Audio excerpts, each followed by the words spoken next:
bi trebala izaći iz kuće, Olga. Znaš da me tata neće pustiti bez tebe. Dobro, popi za kupovinu. Ti obavi kupovinu voća i povrća, a ja ću obaviti pekarnicu. Uzmi kolica. Odlično, požurit ću. Anđi me mora pokupiti za koncert poslije, okej? Da, ajde. Vidimo se.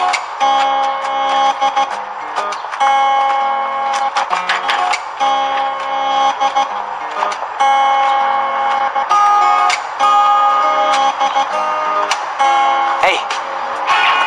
Bog! Obavljaš kupovinu, ha? Za mamu, jel? Ti? Pa poslali su me po namirnice za jednu veliku narudžbu koju smo dobili, znaš. Vidim. Mora da je teško s takvim šefom.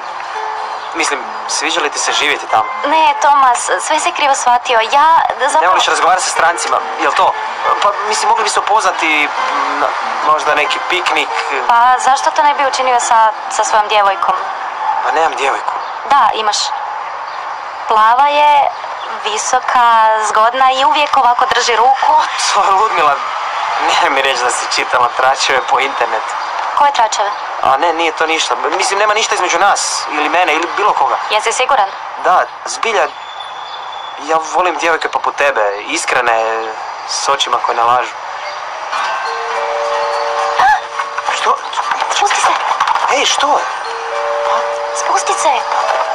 Spusti se, ne smije nas vidjeti! Nije li to šef tvoje mame? Da, je i ne smije nas vidjeti! Ali samo razgovaramo. Jel otišao ili nije? Da, otišao je. Moram ići, Tomas. Što? Pa ne, ali... Pa reci mi bar jesi za da odemo na piknik. Evo, ja ću donijeti sendviče. Samo što tako sam zauzeta i imam puno posla i... Ma je li taj dostavljač Ranskaroš? Pa reci mi da ili ne? Možda. O čovječe, kakav sretnik, ta cura je predivna. Pa i Ludmila je predivna isto. Ajde, molim te, ne govori ništa.